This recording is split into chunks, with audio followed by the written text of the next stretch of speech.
On today's episode of WatchJRGo, we are here in my new house that's still in the middle of construction, but I moved in.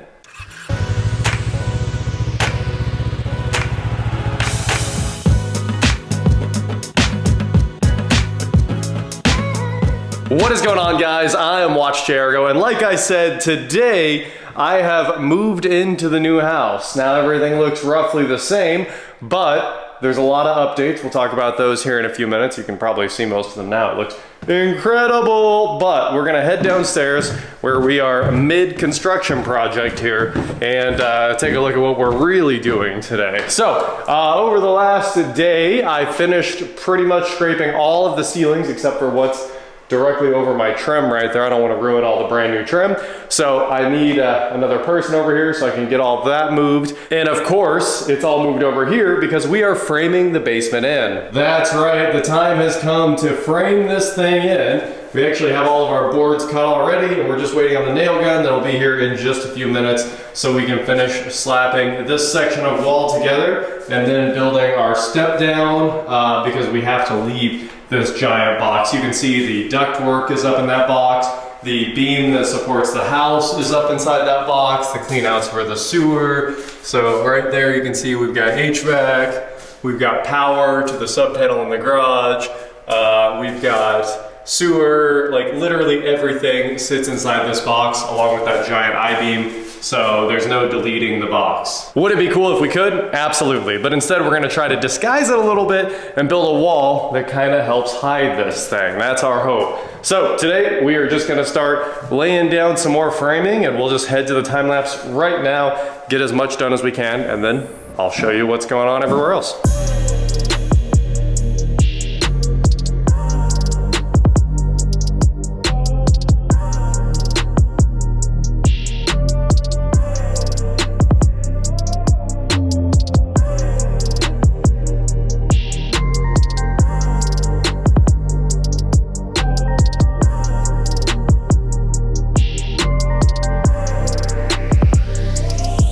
For some reason the camera does not want us to have a time lapse of building this wall, but you can see the framing is moving along here. There's a lot of little issues we have to deal with, like the fact that some of this is sheetrock and some of it we have to add attachment points for the top plate, but we are getting there.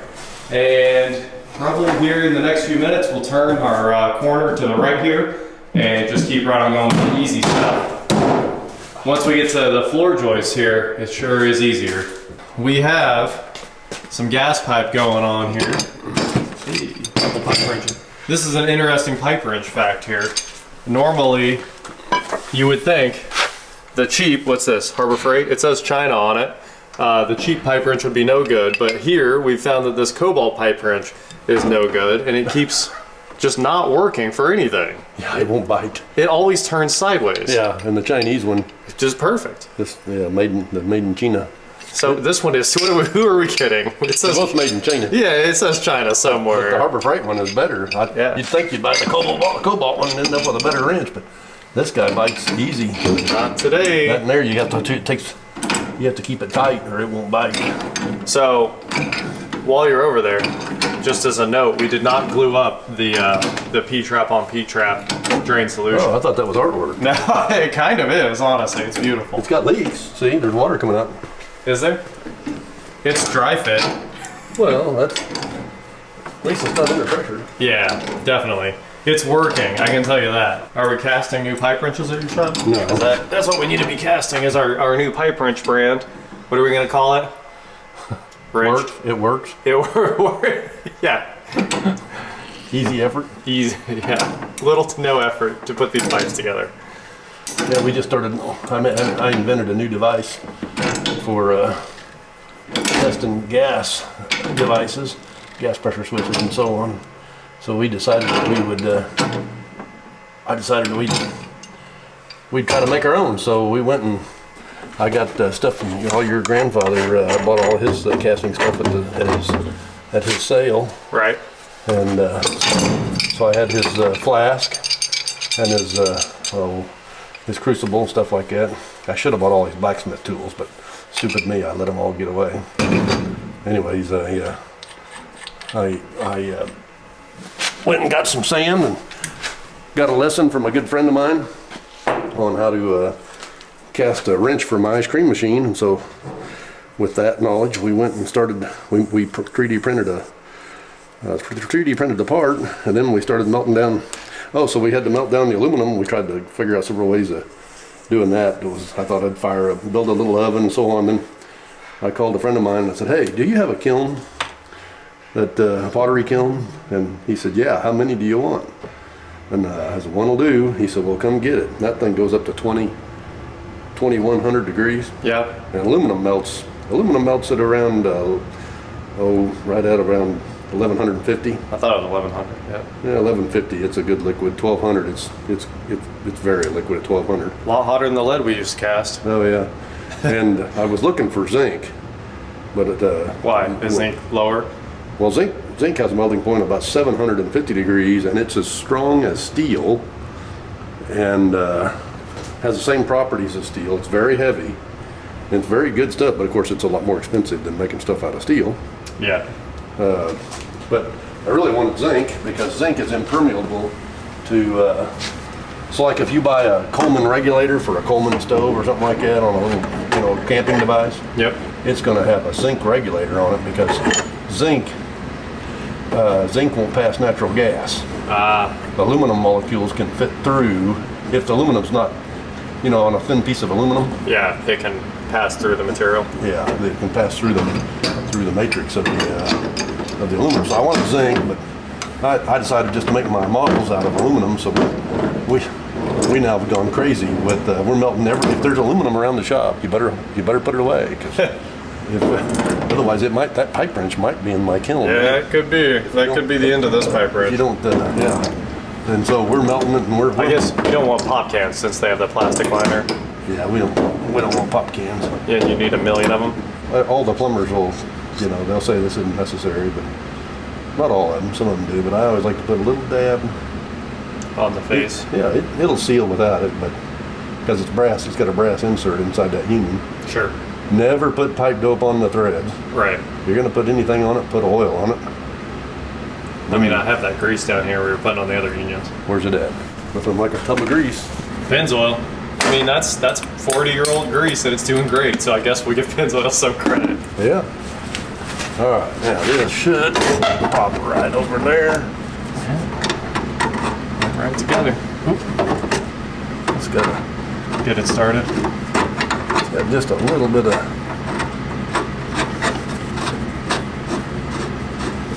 There she goes. One of my guys was melting it. I think I'm knocking your dry fit all apart. That's fine. Anyways, he was melting a whole bunch of aluminum. He came up to get me and said, "Hey, I think we may have magnesium in the kiln." I said, "How come?" He said, "There's a fire in the melt pot." And I went and looked, and yeah, the magnesium was on fire in the melt pot. Huh. What do we do? I said, "Close the lid." Yeah. Who cares? Well, you ain't putting magnesium out once you set it on fire. Right.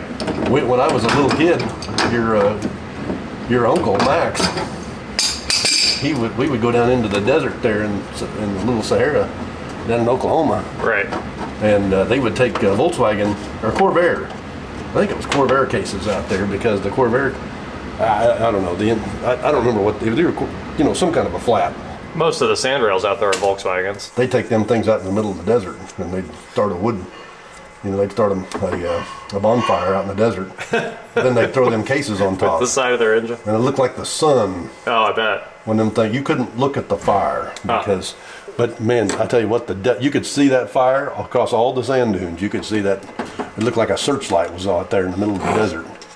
And so all everybody'd go to where that thing was at. Of course, it was a big partying time back then. Everybody go party. Yep.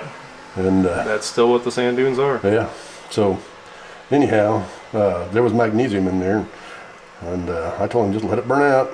Yep. And I said, when it'll pour off. So, how long did that take? An hour? Oh no. Heck, I went back over there and about 30 minutes later, and he'd already poured the pigs. Oh, okay. We're pouring pigs of. I saw. In your sandcast. Yeah, hopefully I can have my. I got to start writing my patent. I've already written one patent, And so I need to write this patent. I need to get it done before I release it to the market. Yeah. It's sitting right now on top fits of it. with, not, you don't even have to try now. I'd already figured that out once, but I forgot it by the time I was sitting here flapping my jaws. That's how that works. Okay, gas is on. All you got to do is flip your thermostat and I don't hear anything. you'll have heat. Okay, here we go. Oh, you can turn it on from your phone? Absolutely. What is this? You got to rerun that? Yeah, You need to clean that up. there's a lot of cleaning to do. All right, we are 72 holding and cool.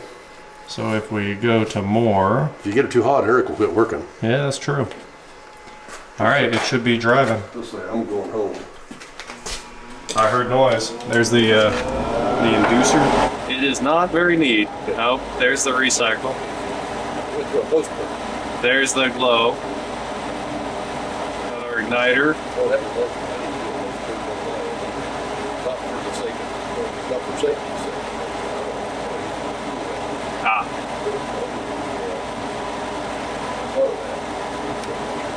gas pedal. Hey! Yeah, neat. Cool. That was easy. Yeah, that was easy. Let's go back in the attic and go Finish the intakes. finish that intake. Well, we got exhaust, so honestly, that's the stopping point. Oh, you want to stop No, there I'm tonight? kidding. I'm kidding. I'll stop there tonight. I'll stop anytime. I just need a rag to wipe everything down now. Make sure it looks pretty. Yeah, looks like you snatched the pebble from my hand. Weed hopper. I guess that's grasshopper. Yeah. It is grasshopper. Huh? It's not weed hopper. But now nobody watches that version because the Netflix version's out. What's the Netflix version? Of Karate Kid? No. Kung Fu. Karate Kid. I don't know. Karate Kid, that's after my time.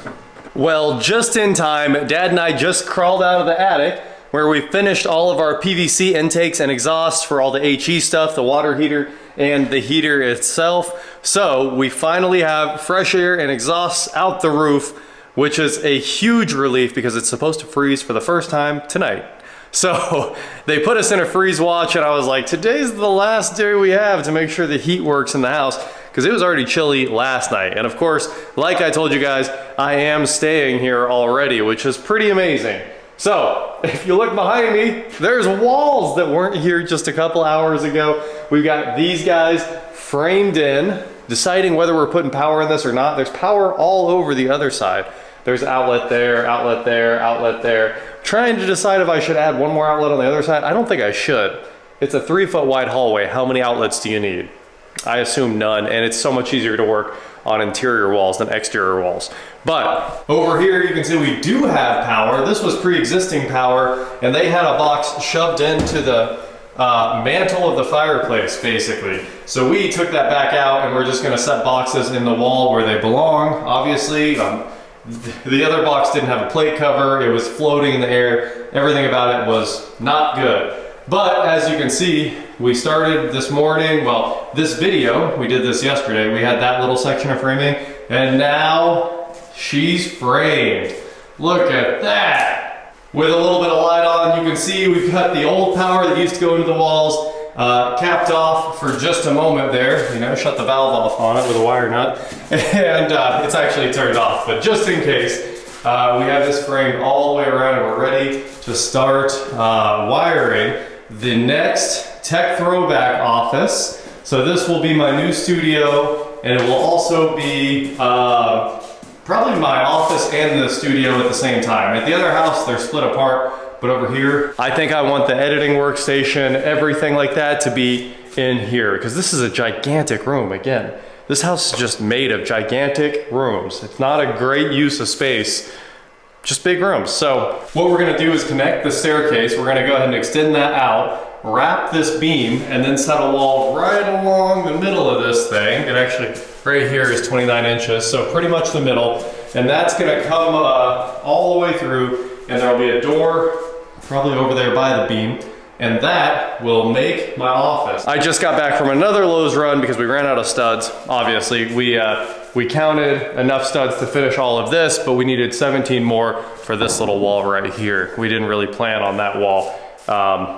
We were just getting work done. So I'm back with some new treated lumber and some new studs, and it's time to start shooting all that together, wiring that, getting all the Ethernet in here, and that will put us back, you know, on track to get the whole basement done. And I think after all this, the rest of the basement will go very quickly, which is gonna be super nice. I'm super excited to see all of this progress here in the basement because it's really the game changer and what I need to move in. The problem is that I have so much stuff for the Tech Throwback Studio and for the, you know, car parts, the other channel, everything is just car parts and computers that are all in service of making these videos, and we need them all. I can't move out of the other house without a place to put the stuff, and there's so much. There's like massive workbenches just covered in computers, and we need all that to come over here. So having a place to put things is definitely on the list. Over here, finished up a bunch of framing on that window. It looks ridiculous, I know, but it's crazy. When they built those frames, they're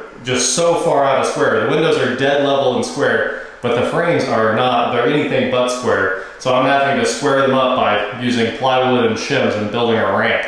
So I did that all morning. Then Dad and I finished up tons of the HVAC, so we made a lot of progress there. And while we were doing that, Eric did all of the backsplash that you see here. I also spent the last 2 days installing all of the cabinet hardware, which is obviously amazing to have. The cabinets, it finally looks like a kitchen once the cabinet hardware goes on. Big fan of this. I wanted something that was modern, but most of the handles, you know, they angle like that. Wasn't in love with that, so I found the inverse, and it's the longest ones they sell, and I went with that, so it would make the cabinets look a little taller. And then we went with this 3D texture hexagon backsplash. Obviously, there will be casing down to here. The casing's 3.5, and these windows are still gonna get swapped out at some point here, but Eric got a lot of the backsplash done, so this is gonna look really cool, and I still have quite a bit of lighting left to do here. You can see the lights look really cool, I would say. But I still have to go up in the attic one more time and run the wires for this cabinet.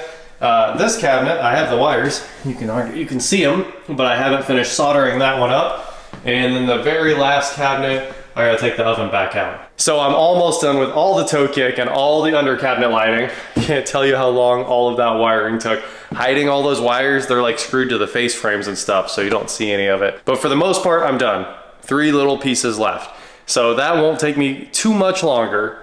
And then hopefully tomorrow, it looks like tomorrow, we'll have the backsplash finished up and grouted. And once the backsplash goes in, it will let me move my refrigerator over here because the RO valve goes right there. And I don't want to make it impossible to install the backsplash, so I can't install this valve. And since there's no valve, without like capping the lines off, I can't put my fridge in because those are a shared water line, these two. Gotta have the RO running to both of those. So it's all coming together really quickly, and I'm excited about that. Just this one very long day of work. That's what today was.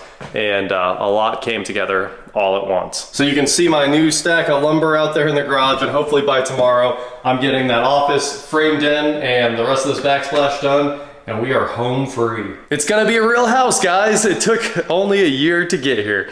Anyway, that is it for today, guys. Thank you so much for watching. Don't forget to head on over to shop WatchJRGo.com for cool shirts just like this. And please like, share, subscribe, do whatever you want to do, and I'll talk to you next time. Of course I picked tile. It's hard to install. I mean, there's no other option, I guess. I wanted the small hexagons in the mosaic fabric that you just slap up, but nope, here we are with this. It's 3D texture. I love the way it looks, but I did not realize it was gonna be harder to install than the little stuff or really any other tile. All right, a little bit of cleanup later and everything's looking much better. I just have to cut this piece of black PVC off because it's the weirdest thing in the world, and make myself a new drain for all of these condensates to dump into there. And we're finally wrapped up on the HVAC side. It's gonna be super nice to not have to worry about any of this anymore. It's like one of my main concerns is condensate going everywhere, because that stuff is nasty. It's super acidic. So you definitely want that stuff going in a drain, and it's unfortunate that there are no floor drains. This should be a floor drain. And I'd love to make it a floor drain, but the reality is it's a big pain and we have to take a lot of concrete out to do it. So instead I think I'm gonna just stub it out of the ground and try to get perfect little runs with enough slope that it all works. It's tricky, but we'll make it happen.